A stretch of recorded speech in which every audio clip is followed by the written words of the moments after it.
Assalamualaikum warahmatullahi wabarakatuh. Perkenalkan, nama saya Ulfa Nurratnapuri dengan NIM C1CN024148. Pertama-tama, saya ucapkan terima kasih kepada dosen pengampu mata kuliah perpajakan 2, Bapak Dr. Wirmi Eka Putra SMSI dan Ibu Restu Hanin Anissa SMAK, yang telah memberikan saya kesempatan untuk menyampaikan materi mengenai perhitungan PPN. Langsung saja kita masuk ke materi yang pertama. Definisi pajak pertambahan nilai. PPN adalah pajak atas konsumsi barang atau jasa di wilayah Indonesia. Pajak ini dikenakan kepada siapapun yang mengkonsumsi barang atau jasa, baik individu, perusahaan, maupun pemerintah. Hampir semua barang dan jasa termasuk ke dalam objek PPN, kecuali yang dikecualikan oleh undang-undang. PPN ini bersifat tidak langsung atau objektif dan non-kumulatif karena dibayarkan langsung oleh konsumen melalui penjual, bukan langsung ke pemerintah. Sejak 1 Juli 2016, seluruh pengusaha kena pajak diwajibkan menggunakan e-faktur agar mencegah faktur pajak palsu. Selanjutnya ada tarif PPN. Tarif PPN terbagi menjadi dua jenis, yaitu tarif umum dan tarif khusus, sebagaimana diatur dalam Undang-Undang Pajak Pertambahan Nilai Nomor 42 Pasal 7 Tahun 2009. Melalui Undang-Undang HPP 2021, tarif PPN mengalami kenaikan bertahap. Yang pertama, tarif umum. Tarif PPN 11% berlaku mulai 1 April 2022. Tarif PPN 12% seharusnya berlaku 1 Januari 2025, tetapi kenaikan untuk barang dan jasa non-mewah ditunda. Yang terakhir ada tarif 12% hanya diterapkan pada barang mewah berdasarkan Peraturan Pemerintah Nomor 131 Tahun 2024. Tarif PPN untuk barang atau jasa non-mewah tetap 11%, dihitung dengan formula 11/12 dikali dengan harga jual. Yang kedua ada tarif khusus. Yang pertama, untuk memudahkan pemungutan, jenis barang atau jasa tertentu atau sektor usaha tertentu dikenakan PPN final dengan tarif 1-3% sesuai peraturan pemerintah keuangan. Yang kedua, Undang-Undang HPP juga mengubah daftar negatif list, sehingga beberapa barang atau jasa yang sebelumnya tidak dikenai PPN kini menjadi objek PPN. Perubahan ini memiliki dampak terhadap masyarakat dan pelaku usaha, terutama kelompok menengah ke bawah. Selanjutnya ada objek PPN. Yang pertama itu ada transaksi dalam dan luar daerah pabean yang meliputi penyerahan barang kena pajak dan jasa kena pajak di dalam negeri, impor barang kena pajak, serta pemanfaatan barang kena pajak tidak berwujud dan jasa kena pajak dari luar daerah pabean ke dalam negeri. Yang kedua ada transaksi oleh pengusaha kena pajak, termasuk ekspor barang kena pajak berwujud maupun tidak berwujud dan ekspor jasa kena pajak yang dilakukan oleh pengusaha kena pajak.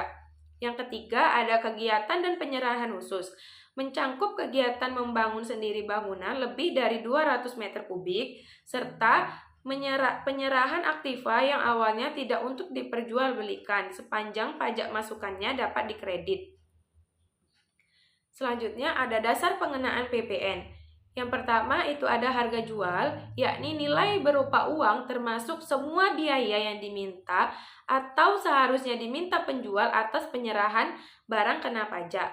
Yang kedua ada penggantian, nilai berupa uang termasuk seluruh biaya yang diminta atau seharusnya diminta pengusaha atas penyerahan atau ekspor jasa kena pajak maupun barang kena pajak tidak berwujud.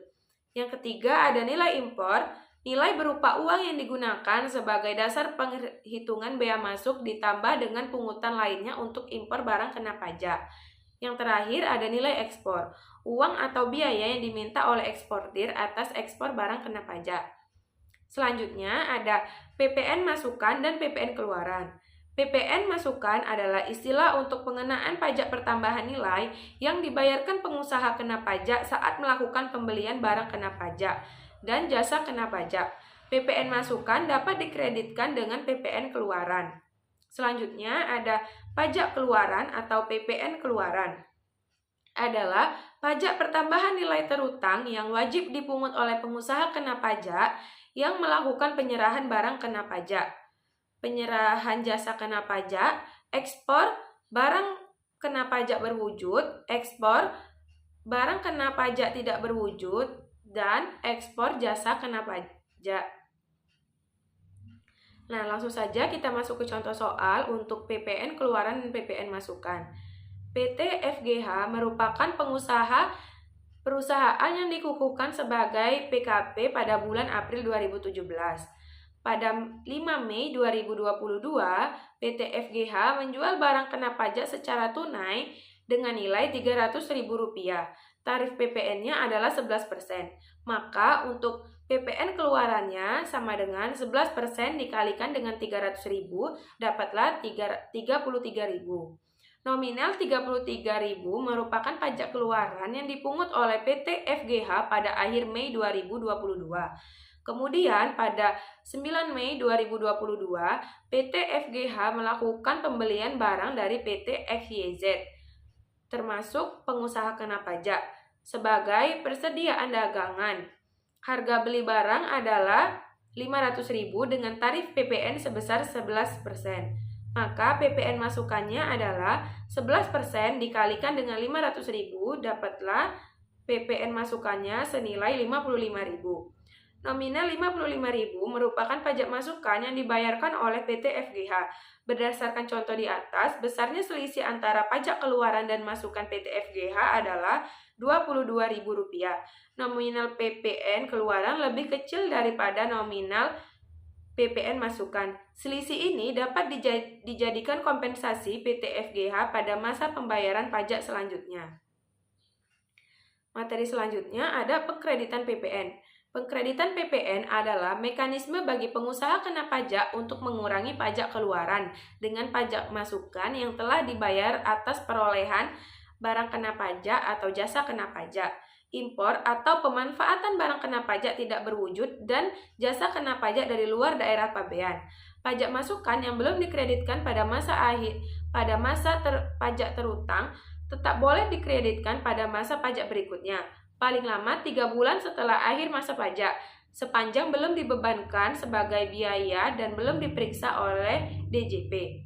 Agar dapat dikreditkan, pajak masukan harus menggunakan faktur pajak yang memenuhi persyaratan ketentuan yang berlaku. Berdasarkan Undang-Undang Pajak Pertambahan Nilai, pengkreditan pajak masukan tidak dapat diberlakukan bagi pengeluaran untuk yang pertama, tidak dapat dikreditkan sebelum PKP dikukuhkan atau jika perolehan BKP atau JKP tidak berhubungan langsung dengan kegiatan usaha. Yang kedua, pengeluaran tertentu tidak boleh dikreditkan seperti perolehan atau pemeliharaan kendaraan sedan dan station wagon yang bukan untuk dagangan atau disewakan. Yang ketiga, ada faktur pajak tidak memenuhi syarat, misalnya tidak mencantumkan identitas pembeli atau tidak sesuai dengan ketentuan, termasuk pemanfaatan BKP tidak berwujud atau JKP dari luar daerah pabean. Dan yang terakhir, pajak masukan tidak dilaporkan atau sudah ditetapkan melalui ketetapan pajak, sehingga tidak dapat dikreditkan dalam SPT masa PPN. Nah, dalam pengkreditan pajak masukan ini, terdapat 2 pedoman. Yang pertama, pedoman pengkreditan pajak masukan untuk PKP dengan peredaran usaha kurang lebih atau sama dengan 1,8 miliar. Sesuai dengan Peraturan Menteri Keuangan Nomor 74 atau Peraturan Menteri Keuangan Nomor 3 Tahun 2010. PKP dengan peredaran usaha 1-2 tahun sebelumnya kurang lebih atau sama dengan 1,8 miliar atau PKP baru dapat menggunakan pedoman pengkreditan pajak masukan dengan syarat menyampaikan pemberitahuan ke kantor pajak pada SPT masa PPN pertama. Jika peredaran usahanya kemudian melebihi 1,8 miliar, PKP wajib beralih ke pengkreditan pajak masukan normal. Nah, besaran pajak masukan yang dapat dikreditkan itu, yang pertama 60% dari penghasilan 60% dari pajak keluaran untuk penyerahan jasa kena pajak. Yang kedua, ada 70% dari pajak PPN keluaran untuk penyerahan barang kena pajak. Nah, PPN yang harus disetor itu 4% dari peredaran bruto untuk penyerahan jasa kena pajak dan 3% dari peredaran bruto untuk penyerahan barang kena pajak. Selanjutnya ada pedoman pengkreditan pajak masukan untuk pengusaha kena pajak dengan kegiatan usaha tertentu. Ketentuan ini hanya berlaku untuk PKP yang kegiatan usahanya hanya menjual kendaraan bermotor bekas secara eceran. Dulu aturan ini juga berlaku untuk penjualan emas perhiasan. Tetapi sejak 1 Maret 2014 ketentuan tersebut sudah dihapus sehingga sekarang tidak berlaku lagi untuk emas perhiasan. Nah, pajak masukan yang dapat dikreditkan adalah 90% dari pajak keluaran dan PKP pedagang mobil bekas wajib menyetor PPN sebesar 1% dari peredaran berutut tiap masa pajak. Langsung saja kita masuk ke dalam contoh soal pengkreditan PPN. Dalam ketentuan lama, pengusaha yang belum menjadi PKP tidak boleh mengkreditkan pajak masukan. Namun, setelah berlakunya Undang-Undang Cipta Kerja atau aturan tersebut dilonggarkan melalui peraturan Menteri Keuangan nomor 18 tahun 2021, pengusaha diperbolehkan mengkreditkan pajak masukannya yang terjadi sebelum dikukuhkan sebagai PKP, asalkan memenuhi ketentuan. Pengkreditan ini dapat dilakukan melalui SPT masa PPN atau berdasarkan penetapan hasil pemeriksaan oleh Direktorat Jenderal Pajak. Contohnya, PT ABC memiliki periode tahun buku Januari sampai Desember 2020. Pada Januari 2020 sampai 31 Mei 2020, diketahui PT ABC membukukan peredaran bruto senilai 4,8 miliar. Ini berarti PT ABC wajib melaporkan usahanya untuk dikukuhkan sebagai PKP paling lama 30 Juni 2020. Akan tetapi, PT ABC baru melaporkan usahanya pada 20 September 2020. Penyerahan barang kena pajak oleh PT ABC untuk periode 30 Juni 2020 sampai dengan 20 September 2020 senilai 2,5 miliar. Perhitungan pajak masukan atas penyerahan BKP sebelum PT ABC dikukuhkan sebagai PKP yaitu sebagai berikut. Pajak keluaran yang seharusnya dipungut itu senilai 2,5 miliar dikali dengan 10%, maka dapatlah 250 juta. Pajak masukan yang dapat dikreditkan adalah 250 juta dikalikan dengan 80%, didapatlah 200 juta rupiah. Jumlah PPN kurang bayar senilai 50 juta rupiah. Baiklah, sekian materi dari saya. Untuk kesimpulan presentasi kali ini yaitu perhitungan PPN melibatkan dua komponen utama, yaitu PPN masukan dan PPN keluaran. PPN masukan merupakan pajak yang dibayar atas perolehan BKP atau JKP, sementara PPN keluaran adalah pajak yang dipungut atas penyerahan BKP atau JKP kepada pelanggan. Melalui mekanisme pengkreditan PPN, PKP dapat mengurangi PPN keluaran dengan PPN masukan sepanjang faktur pajak memenuhi ketentuan dan transaksi berkaitan langsung dengan kegiatan usaha. Jika PPN masukan lebih besar, selisihnya dapat dikompensasi. Sebaliknya, jika PPN keluaran lebih besar, PKP wajib menyetorkan selisih tersebut.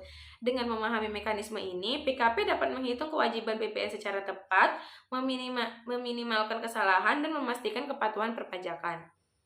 Baiklah, sekian materi yang dapat saya sampaikan. Mohon maaf jika ada kekurangan dalam penyampaian materi. Saya ucapkan wassalamualaikum warahmatullahi wabarakatuh.